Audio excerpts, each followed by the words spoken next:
नमस्कार प्रिय विद्यार्थियों, आप सभी का स्वागत है आपके अपने यूट्यूब चैनल को करिकुलर मास्टर में। आज ये पेपर हुआ है राम मनोहर लोहिया अवध विश्वविद्यालय का। आज जस्ट अभी पेपर हुआ है और बच्चों ने मेरे पास भेज दिया, गुरुजी इसको सॉल्व करवा दीजिए। ये प्राथमिक चिकित्सा और स्वास्थ्य का पेपर है। आप यहाँ पर बहुत ध्यान से देख पा रहे होंगे। First year and basic health का ये पेपर है। ऑब्जेक्टिव पेपर हुआ है, 100 क्वेश्चंस पूछे गए था। 2025-26 का पेपर है। आइए इसमें देखते कौन कौन से क्वेश्चंस पूछे गए थे और मेरे द्वारा बताए गए जो क्वेश्चन से जो मैंने कल पेपर सॉल्व करवाया था बहुत सारा, उससे कितने क्वेश्चंस फंसे हुए हैं आपके। लगभग में अधिकतर क्वेश्चंस मेरे द्वारा बताए गए ही आए हैं। एक भी क्वेश्चंस आपका बाहर से नहीं आया हुआ है। सभी प्रश्नों पर मैं चर्चा करने जा रहा हूँ। ये आपका जो पेपर है ये आपका वीर बहादुर सिंह पूर्वांचल विश्वविद्यालय के लिए बहुत महत्वपूर्ण है। ठीक है, वीर बहादुर सिंह पूर्वांचल यूनिवर्सिटी के लिए बहुत ही महत्वपूर्ण है। इसके अलावा चौधरी चरण सिंह मेरठ विश्वविद्यालय CCSU के लिए बहुत महत्वपूर्ण है। इसके अलावा आपका माँ विंध्यवासिनी मिर्जापुर के लिए इंपॉर्टेंट है। माँ पाटेश्वरी बलरामपुर विश्वविद्यालय का सेम पैटर्न पर यही सब आएगा पूरा पेपर। ठीक है, तो इन सभी बच्चे जो है माँ शाकुंभरी सहारनपुर, राजा महेंद्र प्रताप सिंह स्टेट यूनिवर्सिटी या इसके अलावा आपका MJ प्यारू बरेली रोहेलखंड विश्वविद्यालय, इन सभी के लिए लेक्चर बहुत ही महत्वपूर्ण होगा। ये बात आप ध्यान रखेंगे तो इस वीडियो को अंत तक जरूर देखिएगा। ठीक है, चलिए मैं पूरा का पूरा पेपर आपका सॉल्व करवाता हूँ। ये आज का ही पेपर है। ठीक है, पहला क्वेश्चन आपका आ चुका, पर्सनल प्रोटेक्टिव यंत्र क्या है? फटाफट से आप बताने का प्रयास करेंगे। पर्सनल प्रोटेक्टिव यंत्र इनमें से कौन सा है? फटाफट से आप बताने का प्रयास करेंगे। इसका राइट आंसर क्या हो जाएगा? सभी लोग बताने का प्रयास करेंगे। वीडियो को लाइक कर दीजिएगा, चैनल पर अगर नए हैं तो सब्सक्राइब कर दीजिएगा, वीडियो को शेयर कर दीजिएगा और ऐसे ही लेक्चर्स आपकी परीक्षा के दृष्टिकोण से मैं लगातार आपको देता रहता हूँ। ठीक है, आइए देखने का प्रयास करते हैं कि आखिरकार कौन कौन से प्रश्न आपकी परीक्षा में आए थे और आपने कितना क्वेश्चन सही किया है। पूरा मिलान कर लीजिए और 2026-27 की परीक्षा के लिए भी इंपॉर्टेंट होगा। तो आपके लिए बहुत ही महत्वपूर्ण लेक्चर ये होने वाला। ठीक है, और बाकी विश्वविद्यालय में 100% आप देखेंगे यहीं से प्रश्न आने वाले हैं। चलिए क्वेश्चन आपका आ चुका है, पर्सनल प्रोटेक्टिव यंत्र क्या है? पर्सनल प्रोटेक्टिव यंत्र इनमें से होता है आपका फेस मास्क। फेस मास्क जो होता है बेटा, और एस्पिरिन सुरक्षा का उपकरण होता है। ठीक है, एस्पिरिन की अगर बात करें बेटा क्या होता है, एस्पिरिन जो होता है ये प्राथमिक चिकित्सा की बात की तो इसमें एक गोली होती है जो दर्द के निवारण के लिए दी जाती है। लेकिन पर्सनल प्रोटेक्टिव यंत्र की अगर बात करें यहाँ पर तो आपका यहाँ पर फेस मास्क करेक्ट आंसर हो जाएगा। क्योंकि प्राथमिक चिकित्सा में संक्रमण से बचाव के लिए फेस मास्क सबसे आम व्यक्तिगत सुरक्षा यंत्र होता है।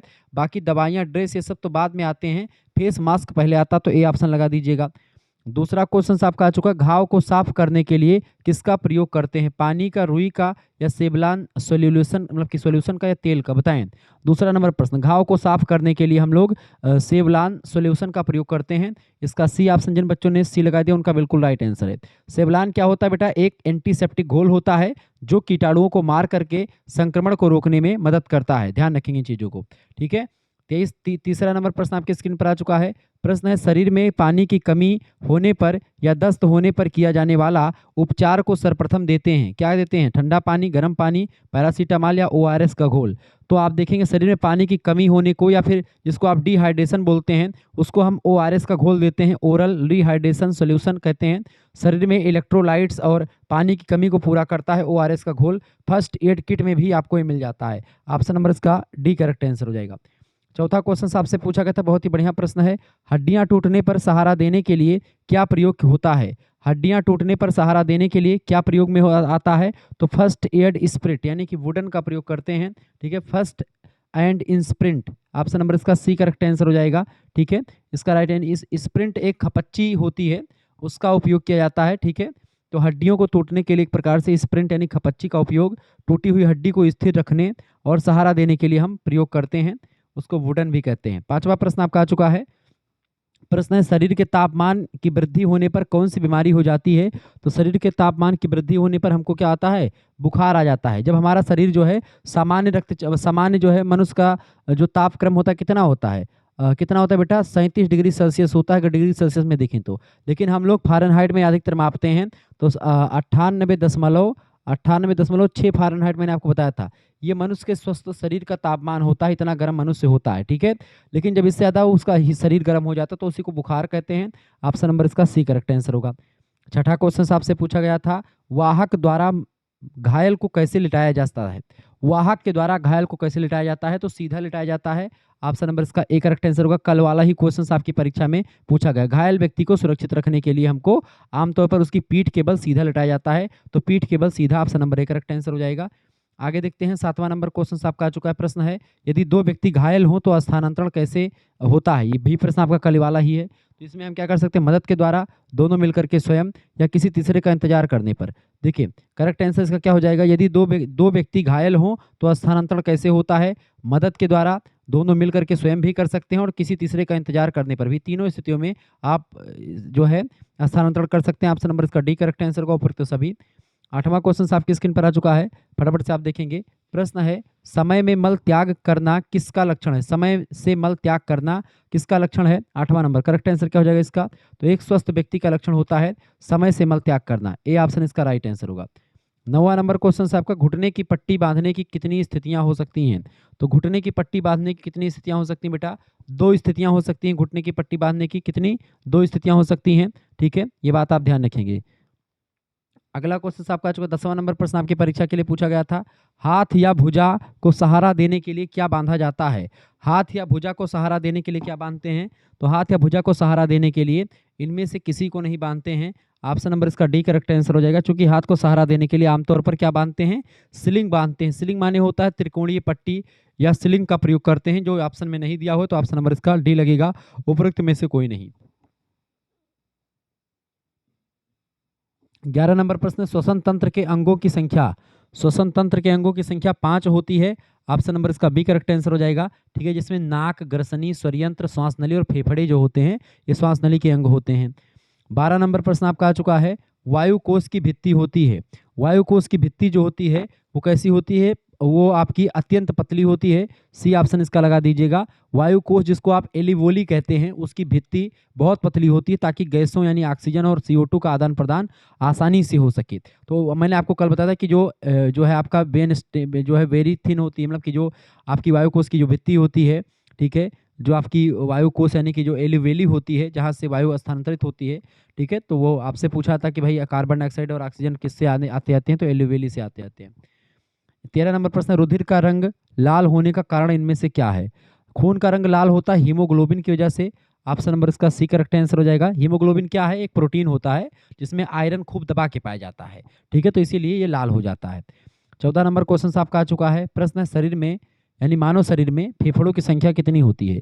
तो मानव शरीर में फेफड़े होते हैं भैया कितने? 2 फेफड़े होते हैं। मैंने कितनी बार आपको समझाया है, एक दायां फेफड़ा, एक बायां फेफड़ा। ठीक है। 15 नंबर प्रश्न आप देखो।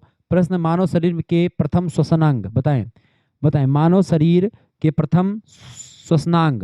तो प्रथम श्वसनांग कौन सा है? आपका नाक जो है ये प्रथम श्वसनांग होता है, क्योंकि हवा सबसे पहले नाक के माध्यम से शरीर में प्रवेश करती है, फिर बाद में आपको अलग अलग स्थानों पर जाती है।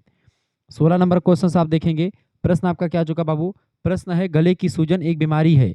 गले की सूजन एक बीमारी है, एक संक्रामक बीमारी होती है गले की सूजन। ऑप्शन नंबर इसका बी करेक्ट आंसर हो जाएगा। ठीक है, जैसे इसका एक बीमारी होती है टांसिलाइटिस। ठीक है, ये अक्सर वायरस या बैक्टीरिया की वजह से होने वाला संक्रमण होता है, तो बी ऑप्शन लगेगा। 17 नंबर क्वेश्चन आपका आ चुका है। रक्त के थक्का बनने में विशेष भूमिका निभाता है, कौन सा इनमें से बताएं? जो है थ्रोम्बोप्लास्टिन, अस्थि मज्जा यानी बोन मेरो, संवहनीय ऊतक या एंटीबॉडीज। बताएं 17 नंबर करेक्ट आंसर क्या हो जाएगा? तो थ्रोम्बोप्लास्टिन जो होता है, चोट लगने पर रक्त का थक्का जमाने की प्रक्रिया शुरू करता है। इसका ए ऑप्शन करेक्ट आंसर हो जाएगा। और अगर विटामिन के बारे में पूछे तो विटामिन आपका के जो होता है रक्त का थक्का जमाने के लिए जाना जाता है। 18 नंबर क्वेश्चन आपका आ चुका है। यदि 10 मिनट तक रक्तस्राव बंद ना हो तो पट्टी, यदि 10 मिनट तक बेटा, यदि 10 मिनट तक रक्तस्राव बंद ना हो तो पट्टी जो होती है वो अधिक कसी हुई बांधें। ठीक है, अधिक कसी हुई पट्टी आपको बांधनी चाहिए, अगर टाइट पट्टी बांधें अगर आपका खून बंद ना हो रहा हो तो। ठीक है, अगला क्वेश्चन आपका आ चुका 19 नंबर क्वेश्चन है। रक्तस्राव होता है, रक्तस्राव धमनी से भी हो सकता है और सिराओं से भी होता है, यानी दोनों से होता है। इसका सी ऑप्शन बिल्कुल राइट आंसर है। 20 नंबर क्वेश्चन आप देखेंगे।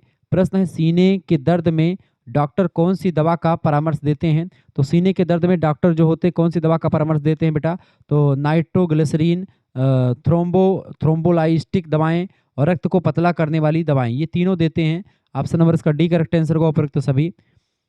21 नंबर क्वेश्चन आपका चुका है। प्रश्न है, दबाव बिंदु का प्रयोग शरीर के किस अंग पर नहीं करना चाहिए? सिर पर, गर्दन पर, धड़ पर या सभी पर? देखिए 21 नंबर का राइट आंसर आपका क्या हो जाएगा? गर्दन पर आपको दबाव, ये दबाव वाला अंग नहीं, तो आप सिर पर दबा सकते हैं, धड़ पर भी आप दबा सकते हैं, लेकिन गर्दन आप नहीं दबा सकते, गर्दन दबाएंगे तो दिक्कत हो जाएगी। ठीक है, तो गर्दन। दबाव बिंदु का प्रयोग शरीर के किस अंग पर नहीं करना चाहिए? तो गर्दन पर नहीं करना चाहिए। अब गर्दन पर दाबने से व्यक्ति की डेथ भी हो जाती है।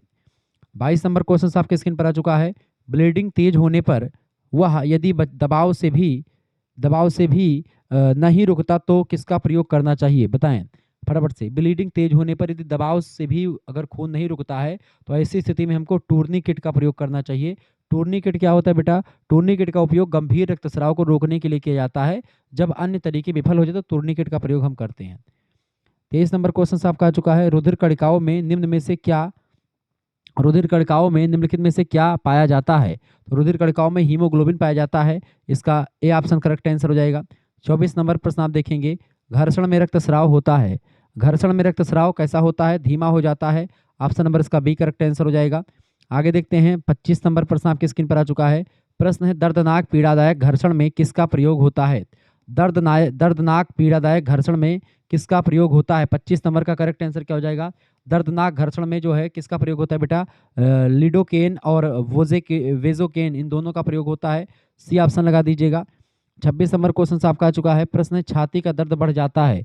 छाती का दर्द बढ़ जाता है हंसने पर, खांसने पर, छींकने पर। अगर आप खूब तेज गति से जो है खांसते हैं, छींकते हैं या खूब तेज तेज से हंसेंगे तो छाती का दर्द बढ़ सकता है। आपका डी ऑप्शन करेक्ट आंसर हो जाएगा। 27 नंबर क्वेश्चन आपका आ चुका है। छाती की चोट में सम्मिलित है। छाती की चोट में सम्मिलित होता है आपका पसली टूटना, घर्षण होना, फेफड़ों या दिल की क्षति होना। ये सब आपकी छाती की चोट ही कही जाती हैं। उपरोक्त सभी करेक्ट आंसर हो जाएगा इसका। 28 नंबर क्वेश्चन आप देखेंगे। हड्डियों को स्वस्थ रखने के लिए कैल्शियम कहाँ से मिलता है? हड्डियों को स्वस्थ रखने के लिए कैल्शियम कहाँ से मिलता है? 28 नंबर करेक्ट आंसर क्या हो जाएगा? फटाफट से आप बताने का प्रयास करेंगे, बताइएगा। 28 नंबर का करेक्ट आंसर क्या हो जाएगा? हड्डियों के लिए कैल्शियम कहाँ से मिलता है? तो हड्डियों के लिए कैल्शियम दूध, दही, पनीर, हरी पत्तेदार सब्जियां, इन सभी से मिलता है। Option number D correct answer हो जाएगा। उपरोक्त सभी इसका राइट आंसर है। 29 नंबर क्वेश्चन आपका आ चुका है। हड्डी टूटने के कारण है।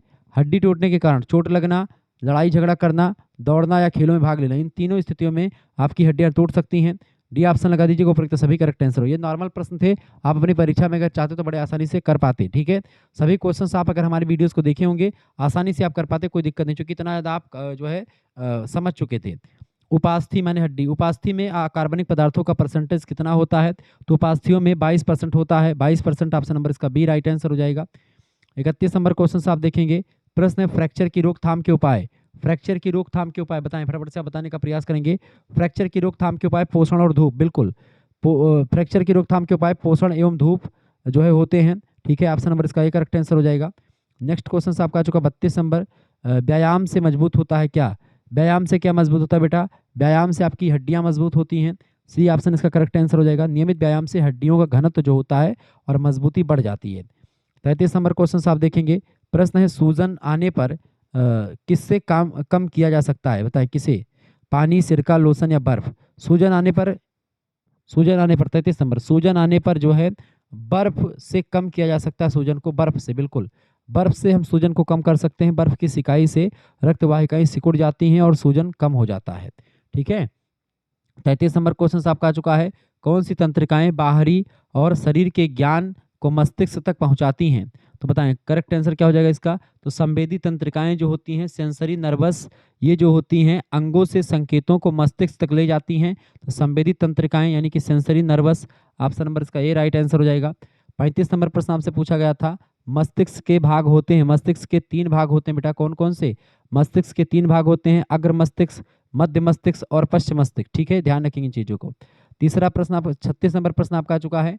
पेट की पेशियां किस प्रकार की हैं? पेट की पेशियां किस प्रकार की बेटा? 36 नंबर। तो पेट की पेशियां जो होती किस प्रकार की होती हैं? पेट की पेशियां अनैच्छिक पेशियां होती हैं। इनका बी ऑप्शन बिल्कुल राइट आंसर हो जाएगा, अनैच्छिक पेशियां। 37 नंबर क्वेश्चन आपके परीक्षा की दृष्टि से बहुत ही जबरदस्त है। देखेंगे प्रश्न है आपका, चूलदार संधि मिलती है। चूलदार संधि किस में मिलती है बेटा? चूलदार संधि जो होती है ये अंगुलियों में मिलती है।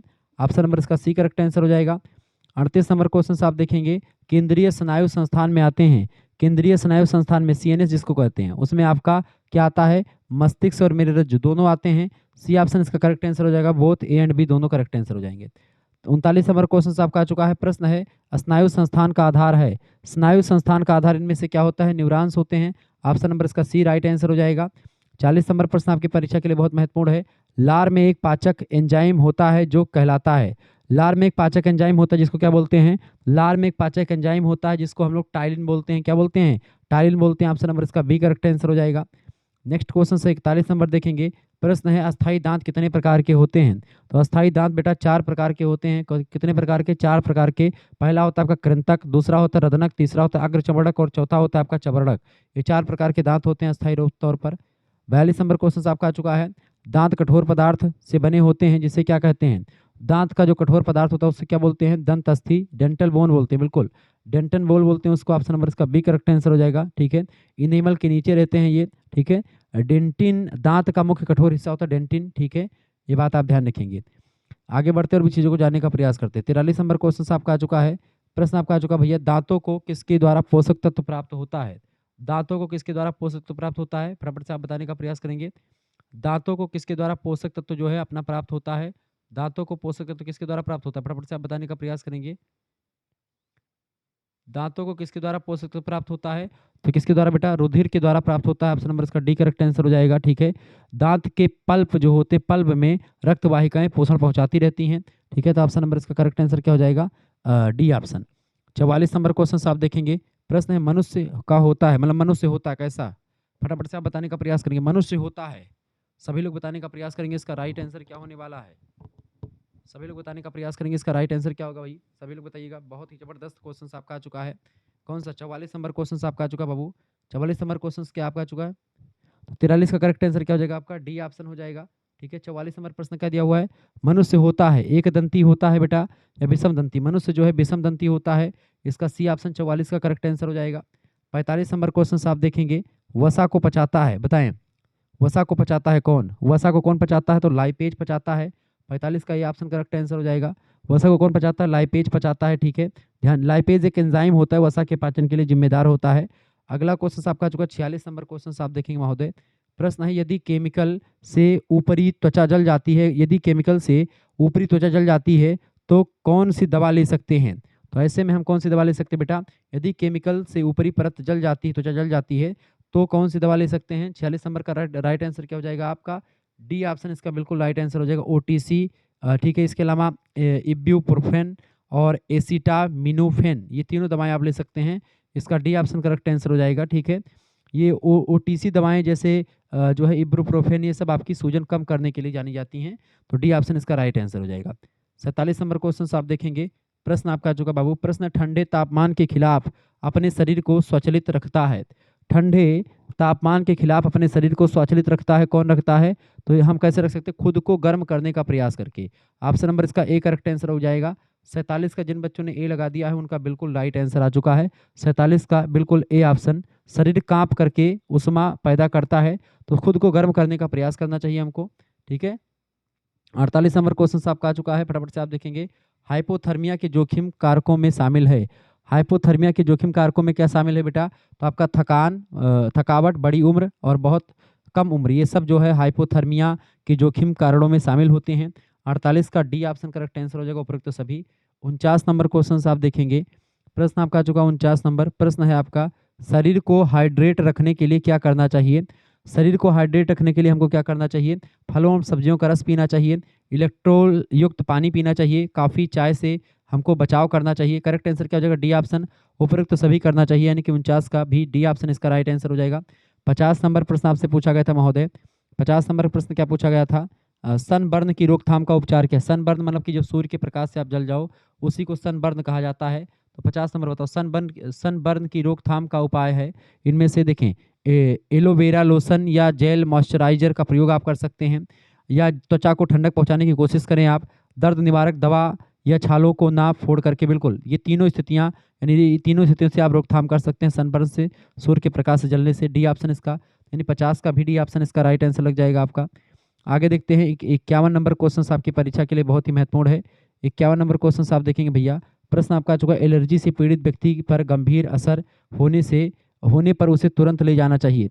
एलर्जी से पीड़ित व्यक्ति पर गंभीर असर होने पर उसे तुरंत ले जाना चाहिए, कहाँ पर, चिकित्सक के पास या इंजीनियर के पास। तो हमको चिकित्सक के पास ले जाना चाहिए, इसका ए ऑप्शन करेक्ट आंसर हो जाएगा, चिकित्सक के पास ले जाना चाहिए। 51 नंबर का करेक्ट आंसर क्या हो जाएगा, ए ऑप्शन इसका बिल्कुल राइट आंसर हो जाएगा। ठीक है, 52 नंबर क्वेश्चन आप देखेंगे बेटा। 52 नंबर क्वेश्चन आपका आ चुका है। बताएं। प्रश्न आपका आ चुका है, किसके माध्यम से भी जहर शरीर में प्रविष्ट हो सकता है जिससे चेतना जा सकती है? मुंह से, त्वचा से, नाक से, किसके माध्यम से? तो किसके माध्यम से जहर शरीर में प्रविष्ट हो सकता है जिससे चेतना जा सकती है? तो त्वचा के माध्यम से। कुछ घातक रसायन त्वचा के संपर्क से भी शरीर में जा सकते हैं, यानी कि आप बी ऑप्शन लगा देंगे, त्वचा के माध्यम से भी जहर शरीर में प्रविष्ट हो सकता है। यहाँ पर बी ऑप्शन करेक्ट आंसर होगा, यानी 52 नंबर का करेक्ट आंसर क्या हो जाएगा आपका? B option. 53 नंबर क्वेश्चन आप देखेंगे। 53 नंबर क्वेश्चन आपका आ चुका है, जानवरों को काटने से बचाव के लिए क्या कर सकते हैं? जानवरों को काटने से बचाव के लिए हम क्या कर सकते हैं? बिल्कुल राइट आंसर आपका हो जाएगा। ठीक है, जानवरों को कभी ना छेड़ें, लकड़ी या पत्थर ना फेंकें उन पर, जानवरों से दूरी, बिल्कुल दूरी रखें, बिल्कुल राइट आंसर हो जाएगा। जानवरों को काटने से बचाव के लिए हम ये तीनों स्थितियां कर सकते हैं। ऑप्शन नंबर डी, यानी 53 नंबर का डी ऑप्शन करेक्ट आंसर हो जाएगा। 54 नंबर क्वेश्चन आपकी स्क्रीन पर आ चुका है। प्रश्न भैया, सांप काटने पर लक्षण होते हैं। सांप काटने पर क्या होता है? सांप काटने पर शून्यपन, वह स्थान लाल पड़ जाता है, बिल्कुल पड़ जाता है। काटे हुए स्थान पर गर्म लगना, वह सूजन हो सकती है। और आंखों में धुंधलापन, वह बातें करना मुश्किल जान पड़ता है सांप के काटने पर। ये तीनों स्थिति सांप के काटने के लक्षण हैं। डी ऑप्शन उपरोक्त सभी करेक्ट आंसर हो जाएगा। 54 नंबर का डी ऑप्शन लगा दीजिएगा। 55 नंबर क्वेश्चन आपकी स्क्रीन पर आ चुका है, फटाफट से आप देखेंगे। प्रश्न, अचल संधि देखने को मिलती है। अचल संधि जो है कहाँ पर देखने को मिलती है बेटा? तो अचल जो संधि होती है, ये खोपड़ी की हड्डियां हिलती नहीं है। ठीक है, तो ये कपाल में होती हैं, इसी को अचल संधि कहते हैं। ठीक है, अचल संधि यानी कपाल में पाई जाती हैं। ठीक है, ऑप्शन नंबर इसका ए करेक्ट आंसर हो जाएगा। तो 55 का जिन बच्चों ने ए लगाया होगा उनका बिल्कुल करेक्ट आंसर है। थोड़ा सा आपके लेवल से थोड़ा सा क्वेश्चन हाई जरूर पूछा गया था, लेकिन हाँ, ये बहुत ही जबरदस्त पेपर था। अगर थोड़ा सा भी दिमाग लगाएंगे तो आपका आसानी से आ जाता। 56 नंबर प्रश्न, नाक में कुछ फंसने की क्रिया अक्सर किसमें देखी जाती है? बच्चों में, बड़ों में, या वृद्धों में? किसमें नाक में कुछ फंसने की क्रिया जो है अक्सर देखी जाती है? किसमें बेटा? बच्चों में अधिक मात्रा में देखी जाती है, चिल्ड्रन में। 56 नंबर का इसका बी ऑप्शन बिल्कुल करेक्ट आंसर हो जाएगा। वहीं 57 नंबर क्वेश्चन आपकी स्क्रीन पर आ चुका है। प्रश्न 57 नंबर, कीलदार संधि जिसको पिवट जोड़ कहते हैं, कहाँ पर पाई जाती है? पिवट जोड़ जो होता है बेटा, ये यानी कीलदार संधि जो होती है, पिवट जोड़, ये गर्दन में, पहली और दूसरी कशेरुका के बीच में, गर्दन में पाई जाती है। 57 नंबर का बी ऑप्शन करेक्ट आंसर हो जाएगा, गर्दन में। ठीक है, बी ऑप्शन इसका करेक्ट आंसर हो जाएगा। ठीक है, आगे बढ़ते हैं। अगला क्वेश्चन आपका आ चुका है, फटाफट से आप देखने का प्रयास करेंगे। 58 नंबर क्वेश्चन आप देखेंगे। ठीक है, 58 नंबर प्रश्न आपका आ चुका है, मध्य कर्ण का अन्य नाम क्या है? मध्य कर्ण का अन्य नाम होता है यूस्टेनियस नालिका। मध्य कान को गले से जोड़ती है ये नालिका, यूस्टोनियन नालिका। ऑप्शन नंबर इसका बी करेक्ट आंसर हो जाएगा। तो जिन बच्चों ने 58 का बी लगा दिया है उनका बिल्कुल राइट आंसर था। 59 नंबर क्वेश्चन आप देखते हैं, नेत्र में पाई जाने वाली ग्रंथि कौन सी है? नेत्र में पाई जाने वाली ग्रंथि कौन सी बेटा? नेत्र में अश्रु ग्रंथि और मिनोमियन ग्रंथि दोनों पाई जाती हैं। करेक्ट आंसर क्या हो जाएगा आपका? C option. 59 नंबर का सी ऑप्शन बिल्कुल राइट आंसर आपका था। 60 नंबर क्वेश्चन आप देखेंगे। प्रश्न आपका 60 नंबर क्या दिया हुआ है? प्रश्न है, अश्रु ग्रंथियां कितनी होती हैं? अश्रु ग्रंथियां कितनी होती बेटा? 2 होती हैं, प्रत्येक आंख के लिए एक ग्रंथि होती है, यानी 2 ग्रंथियां होती हैं, एक आंख में एक, दूसरी आंख में दूसरी। ठीक है, तो 60 नंबर का इसका ए ऑप्शन करेक्ट आंसर हो जाएगा। 61 नंबर क्वेश्चन आप देखेंगे। आप सभी लोगों का स्वागत है आपके अपने यूट्यूब चैनल को करिकुलर मास्टर में। शुक्ला एचडी पॉइंट पर भी आपको क्लासेस मिल जाती हैं ये। ठीक है, चलें। फिसलने वाली संधि, ये इस चैनल को आप सब्सक्राइब कर लीजिएगा, आपका न्यू चैनल है को करिकुलर मास्टर, इसको आप सब्सक्राइब कर लीजिएगा। फिसलने वाली संधि मिलती है कहाँ पर बताएं? 61 नंबर करेक्ट आंसर क्या हो जाएगा?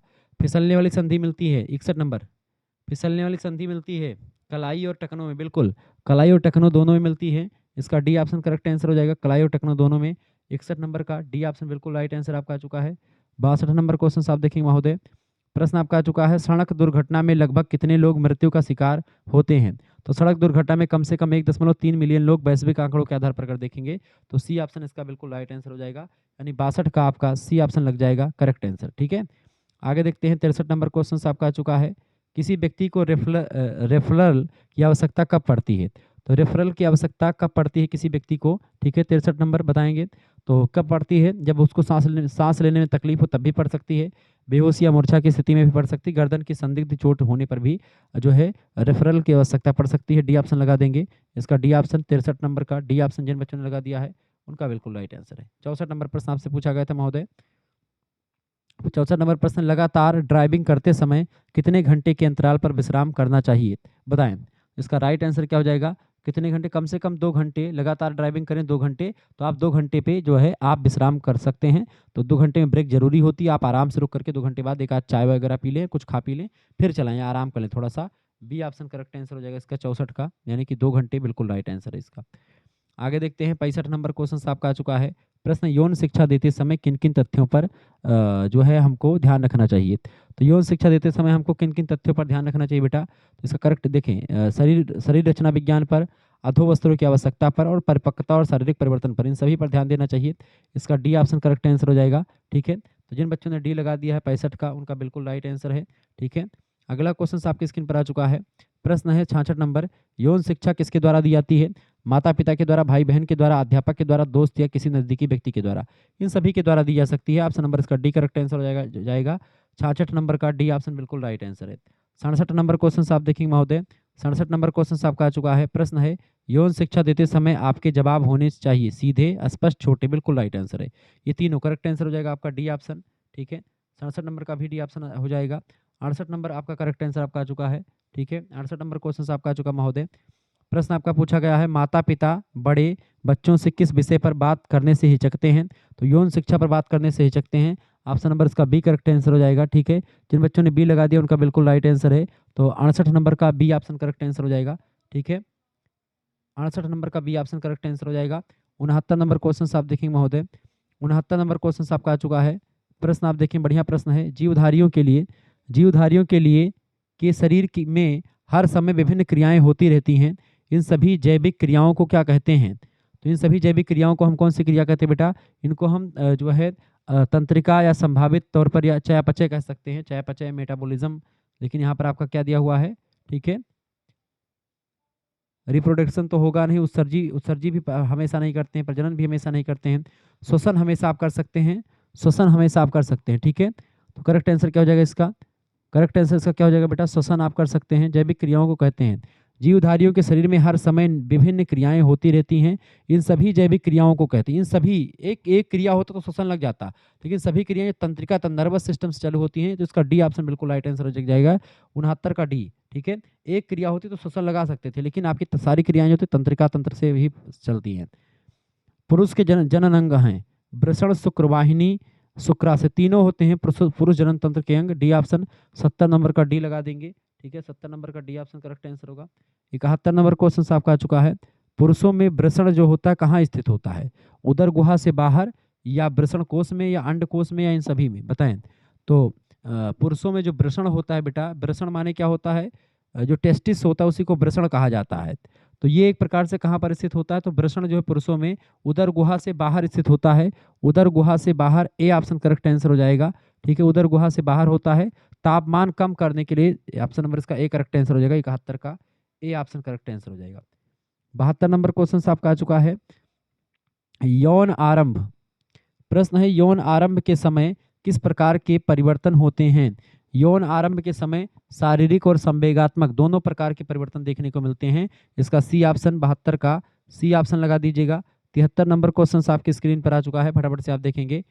73 नंबर क्वेश्चन आपका आ चुका महोदय। प्रश्न है पुरुष प्रजनन तंत्र का अंग नहीं है। देखिए यकृत जो है ये आपका पुरुष प्रजनन तंत्र का अंग नहीं है। यकृत जो है ये आपका अंग नहीं है। बाकी वृषण, शुक्राशय, शिशन, यानी पेनिस हो गया आपका, टेस्टिस हो गया, और स्पैर मेटोजोवा यानी कि शुक्राशय, ये तीनों जो है पुरुष प्रजनन तंत्र के अंग हैं, जबकि यकृत पुरुष प्रजनन तंत्र का अंग नहीं होता है। ये बात आप ध्यान रखेंगे। तो 73 नंबर का क्या लग जाएगा? ए ऑप्शन करेक्ट आंसर हो जाएगा। 74 नंबर क्वेश्चन सब आप देखेंगे। आपका क्या प्रश्न आपका आ चुका है? एसिडिटी, एसिडिटी के लक्षण है इनमें से। एसिडिटी जो होती बेटा, एसिडिटी जो है आपका पेशाब के दौरान दर्द होगा, ठीक है? इसके अलावा लिंग से असामान्य रक्तस्राव होगा, घाव या चकत्ते होना। ये करेक्ट आंसर क्या हो जाएगा? डी ऑप्शन इसका करेक्ट आंसर हो जाएगा। ये सभी इसका राइट आंसर हो जाएगा, ठीक है? Symptoms of acidity is right answer. Correct answer क्या हो जाएगा? D option. उपरोक्त सभी इसका करेक्ट आंसर हो जाएगा, ठीक है? आगे देखते हैं। अगला क्वेश्चन आपका 74 का डी ऑप्शन करेक्ट आंसर हो जाएगा। 74 का डी ऑप्शन हो जाएगा। और 75 का प्रश्न आप देखेंगे। 75 नंबर क्वेश्चन आपका आ चुका है। प्रश्न आप देखेंगे। एसटीडी के प्रकार है। एसटीडी के प्रकार की अगर बात की जाए तो क्लेमाइडिया, एचपीवी, एचआईवी, ये सब जो होते हैं एसटीडी के प्रकार हैं। एसटीडी का फुल फॉर्म होता है सेक्सुअल ट्रांसमिटेड डिसीज यानी यौन संचारित रोग। 76 नंबर क्वेश्चन है, यौन हिंसा किससे प्रभावित करती है? यौन हिंसा किसे प्रभावित करती है बेटा? फटाफट से आप बताने का प्रयास करेंगे। यौन हिंसा किसे प्रभावित करती है? 76 नंबर, केवल लड़कों को, केवल लड़कियों को या संपूर्ण समाज को? तो संपूर्ण समाज को प्रभावित करती है। सी ऑप्शन 76 का करेक्ट आंसर क्या हो जाएगा? C option. 77 नंबर क्वेश्चन आप देखेंगे। 77 नंबर प्रश्न आपकी स्क्रीन पर आ चुका है। प्रश्न आपका आ चुका है बेटा 77 नंबर, LGBTQ में किस विषय से संबंधित शिक्षा दी जाती है? तो समलैंगिकता की या उभयलिंगी की या ट्रांसजेंडर की? तो LGBTQ में बताएं, फटाफट से आप बताने का प्रयास करेंगे, बताइएगा भैया। LGBTQ में किस विषय से संबंधित शिक्षा दी जाती है? तो आपको पता होगा कि यल माने क्या होता है? लेस्बियन, जी माने होता है गे, ठीक है, बी माने होता है बाईसेक्सुअल, टी माने होता है ट्रांसजेंडर और क्यू माने एक क्वीर नाम का भी नया चला है, ठीक है, मतलब कि उतना ज़्यादा शोध चलती रहती है हमेशा। तो ये आपके जो है ये सब ट्रांसजेंडर, समलैंगिकता, ठीक है, बाईसेक्सुअल, उभयलिंगी, ट्रांसजेंडर, इन सभी के बारे में बताया जाता है। इसका डी ऑप्शन करेक्ट आंसर हो जाएगा। तो ये 77 नंबर का डी ऑप्शन बिल्कुल राइट आंसर हो जाएगा। क्योंकि यल का मतलब क्या होता है आपका जो है लेस्बियन, जी माने गे, बी माने बाईसेक्सुअल, टी माने ट्रांसजेंडर, ठीक है, और एक क्यू माने होता है क्वीर शायद। तो ये सब एक प्रकार से सभी के बारे में है। 78 नंबर क्वेश्चन आपका आ चुका है, हल्के अवसाद की चिकित्सा के लिए प्रयोग कर सकते हैं?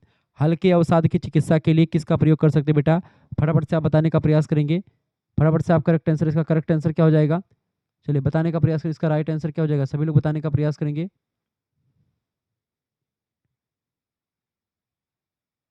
बताइए। 78 नंबर क्वेश्चन आपका आ चुका है, फटाफट से आप देखने का प्रयास करेंगे।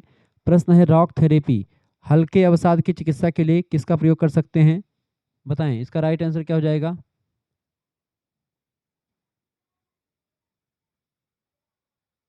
हल्के अवसाद की चिकित्सा के लिए प्रयोग कर सकते हैं तो टॉक थेरेपी का प्रयोग कर सकते हैं। संवाद चिकित्सा, टॉक थेरेपी, रॉक थेरेपी नहीं, टॉक थेरेपी कर सकते हैं। हाँ, बल्कि हल्के अवसाद रॉक थेरेपी या टॉक थेरेपी इसी को कहते हैं। टॉक थेरेपी गलत, यहाँ पर रॉक गलत लिखा हुआ है, गलत छपाई कर दी है उन लोगों ने, पेपर वालों ने। टॉक थेरेपी होती है, ठीक है, रॉक थेरेपी नहीं होती है। तो ए ऑप्शन करेक्ट आंसर हो जाएगा। 78 का ए ऑप्शन करेक्ट आंसर हो जाएगा। 79 नंबर क्वेश्चन आपके स्क्रीन पर आ चुका है, ठीक है, मतलब बातचीत करके हम जो है लोग रोगी को समझाने का प्रयास करते हैं, उसी को टॉक थेरेपी कहते हैं। 79 नंबर प्रश्न, मानसिक स्वास्थ्य प्राथमिक चिकित्सा कार्यक्रम एक प्रशिक्षण कार्यक्रम है जो क्या करता है? बताएं। 79 नंबर करेक्ट आंसर क्या हो जाएगा? बिल्कुल, मानसिक स्वास्थ्य की समस्या को हल करता है, मानसिक स्वास्थ्य बिगड़ने नहीं देता और मानसिक संकट होने पर प्राथमिक सहायता देता है। करेक्ट आंसर क्या हो जाएगा? ये सब काम करता है, डी ऑप्शन। 79 नंबर का डी ऑप्शन राइट आंसर हो जाएगा आपका। 80 नंबर क्वेश्चन आप देखेंगे। 80 नंबर क्वेश्चन आपका आ चुका महोदय। प्रश्न आपका आ चुका, व्यक्तियों के लिए प्रभावी कामकाज तथा भलाई के लिए आवश्यक क्या है? कानून, मानसिक स्वास्थ्य या शारीरिक स्वास्थ्य या परिवार? बताएं। व्यक्तियों के लिए प्रभावी कामकाज तथा भलाई के लिए क्या आवश्यक है? तो मेंटल हेल्थ यानी मानसिक स्वास्थ्य बहुत जरूरी होता है। बी ऑप्शन इसका करेक्ट आंसर हो जाएगा। 80 नंबर का बी ऑप्शन बिल्कुल राइट आंसर है। अगला क्वेश्चन आपका आ चुका है अभी 81 नंबर, चिंता का प्रकार है। चिंता का प्रकार इनमें से क्या है? चिंता देखिए, आपका पैनिक डिसऑर्डर, फोबिया या फिर आपका जुनूनी बाह्यकारक विकार, ये सब एक प्रकार से होते हैं, ठीक है। पैनिक, फोबिया, ओसीडी जिसको आप कह सकते हैं, ये सब जो होते हैं, ओसीडी यानी कि ऑब्सेसिव कंपल्सिव डिसऑर्डर या जुनूनी बाह्यकारक विकार को ओसीडी कहते हैं शॉर्ट फॉर्म में। पैनिक डिसऑर्डर, फोबिया, ये सब जो होते हैं आपके चिंता के ही प्रकार हैं। डी ऑप्शन लगा देंगे। 81 नंबर का, जिन बच्चों ने डी लगा दिया उनका बिल्कुल राइट आंसर है। 82 नंबर क्वेश्चन आप देखेंगे, बहुत ही जबरदस्त तरीके से आप चीज़ों को समझ पा रहे हैं। 82 नंबर क्वेश्चन आपका आ चुका महोदय। प्रश्न है, गैर आत्मघाती चोट भी एक प्रकार का है। गैर आत्मघाती चोट भी एक प्रकार का क्या होता है? फटाफट से आप बताने का प्रयास करेंगे। तो गैर आत्मघाती चोट जो होता है, बीमारी है, असंतुलन है या मनोविकार है? तो मनोविकार होता है इसका। डी ऑप्शन इसका राइट आंसर हो जाएगा। 82 नंबर का डी ऑप्शन बिल्कुल राइट आंसर है आपका, ठीक है। तो 82 नंबर का क्या लग जाएगा बेटा? 82 नंबर का आपका डी ऑप्शन बिल्कुल करेक्ट आंसर हो जाएगा, ठीक है। आगे देखते हैं। अगला क्वेश्चन आपका आ चुका है भैया। 83 नंबर प्रश्न है, मनोविकृति का प्रकार है। मनोविकृति, सिजोफ्रेनिया, सिजोफेक्टिक, द्विध्रुवीय विकास, बाइपोलर डिसऑर्डर। तो मनोविकृति ये सभी होते हैं। 83 नंबर का करेक्ट आंसर क्या हो जाएगा? ठीक है, ये मनोविकृति आपका ये सभी करेक्ट आंसर हो जाएगा इसका, ठीक है। राइट आंसर क्या लगा देंगे? मनोविकृति जो होता है, सिजोफ्रेनिया, बाइपोलर सब होते हैं, तो इसका डी ऑप्शन लग जाएगा उपरोक्त सभी। 83 नंबर का भी आपका डी लग जाएगा, ठीक है। 84 नंबर क्वेश्चन आप देखते हैं, मनोविकृति के कारण। मनोविकृति और मानसिक कारकों से, हार्मोनल कारकों से मस्तिष्क में परिवर्तन, इन तीनों स्थितियों में हो सकती है। ऑप्शन नंबर डी लगा देंगे उपरोक्त सभी, इसका राइट आंसर हो जाएगा। तो इसका भी डी ऑप्शन लग जाएगा, 84 का भी, ठीक है। आगे बढ़ते हैं अगला क्वेश्चन। अगला प्रश्न आपका आ चुका है 85 नंबर क्वेश्चन आप देखते हैं, फटाफट से आप देखने का प्रयास करेंगे। 85 नंबर क्वेश्चन आपका आ चुका है, अचानक चोट लग जाने पर त्वचा और उसके नीचे मांस फट जाता है, इसे क्या कहते हैं? मोच कहते हैं, घाव कहते हैं, दर्द कहते हैं, बताइए इसे क्या बोलते हैं बेटा? तो इसी को क्या बोलते हैं, फटाफट से आप बताने का प्रयास करें। 85 नंबर का करेक्ट आंसर क्या हो जाएगा? अचानक चोट लग जाने पर त्वचा और उसके नीचे का मांस फट जाता है, इसे क्या कहते हैं? ऑप्शन ए मोच, ऑप्शन बी घाव, ऑप्शन सी दर्द, ऑप्शन डी उपरोक्त सभी। करेक्ट आंसर क्या होगा बताइएगा। इसका करेक्ट आंसर क्या हो जाएगा बेटा? इसको बोलते हैं, तो इसको क्या बोलेंगे बेटा? इसी को मोच। तो मोच क्या होती है? मोच तब होती है बेटा जब लिगामेंट खिंच जाते हैं आपके, ठीक है, तब होती है जब हड्डियों को जोड़ने वाले जो लिगामेंट्स होते हैं वो खिंच जाते हैं, उसी को मांस उसी को क्या बोलते हैं। इसमें बाहरी त्वचा नहीं फटती है, ठीक है। ये बात जब आपका त्वचा और उसके नीचे का मांस फट जाता है, उसी को हम लोग क्या बोलते हैं? उसी को घाव बोलते हैं। ऑप्शन नंबर इसका बी करेक्ट आंसर हो जाएगा, यानी 85 नंबर का। जिन बच्चों ने बी लगा दिया 85 का बिल्कुल राइट आंसर है। 86 नंबर पर आ जाइए आप। 86 नंबर प्रश्न आपका आ चुका है बाबू। प्रश्न, त्वचा की सबसे सबसे बाहरी परत स्तर क्या कहलाती है? त्वचा की सबसे बाहरी परत जो होती है उसी को बोलते हैं स्टेट्रम कार्नियम। स्टेट्रम कार्नियम बोल सकते हैं उसको। त्वचा की सबसे बाहरी परत को क्या बोलते हैं? ठीक है, यानी कि सल्क अस्तर कह सकते हैं, हिंदी में क्या बोलेंगे उसी को? सल्क अस्तर बोलेंगे। ऑप्शन नंबर इसका ए करेक्ट आंसर हो जाएगा, ठीक है।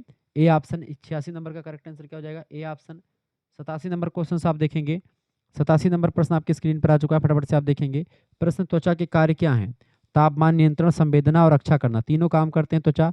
ऑप्शन नंबर इसका डी लगा दीजिएगा, ठीक है, डी, यानी कि 87 का डी लग जाएगा आपका। अगला क्वेश्चन आपसे पूछा गया था 88 नंबर देखेंगे। प्रश्न आपका है, ये त्वचा का टूटना होता है। त्वचा का टूटना क्या होता है? त्वचा का टूटना घाव होता है। ऑप्शन नंबर इसका बी करेक्ट आंसर हो जाएगा। 88 का आपका बी ऑप्शन लग जाएगा। 89 नंबर क्वेश्चन आप देखते हैं। नुकीले हथियार से त्वचा पर किस प्रकार का घाव बनेगा? नुकीले हथियार से त्वचा पर आपका पंचर घाव बनेगा। कैसा पंचर घाव बनेगा बेटा? ऑप्शन नंबर इसका सी करेक्ट आंसर हो जाएगा। क्या बनेगा? सी ऑप्शन इसका पंचर घाव बन जाएगा। 90 नंबर क्वेश्चन आपकी स्क्रीन पर आ चुका। पट्टियों के प्रकार हैं। पट्टियां मरहम पट्टी, समान पट्टी, गोल पट्टी, या फिर आपकी ए एंड बी दोनों, यानी कि मरहम पट्टी या समान पट्टी। करेक्ट आंसर क्या हो जाएगा? 90 नंबर का करेक्ट आंसर क्या हो जाएगा? 90 नंबर का करेक्ट आंसर क्या हो जाएगा? D option, A and B दोनों राइट आंसर हो जाएगा, ठीक है। तो पट्टियां जो होती हैं आपकी त्रिकोणीय पट्टी और गोल पट्टी, वैसे सब भी आपकी पट्टियों के प्रकार होती हैं। पट्टियों के प्रकार इनमें से कौन सा है बताएं? पट्टियों के प्रकार हैं, ऑप्शन ए मरहम पट्टी, ऑप्शन बी सामान्य पट्टी, ऑप्शन सी गोल पट्टी, option D A and B दोनों। बढ़िया क्वेश्चन पूछा गया है। तो आपका राउंड बार गोल पट्टी, पट्टी का कोई प्रकार ही नहीं होता है, ठीक है। गोल पट्टी कोई पट्टी का प्रकार नहीं, तो मैंने आपको पहले बार में बता दिया था। तो गोल पट्टी कोई पट्टी का प्रकार नहीं है, ठीक है। तो ए एंड बी यानी डी ऑप्शन ही इसका लगेगा, यानी 90 नंबर का। तिकोनी पट्टी, ट्रिंगुलर पट्टी, ठीक है, रोरल या नॉर्मल बैंडेज, लपेटने वाली पट्टी, ये सब होती हैं, ठीक है।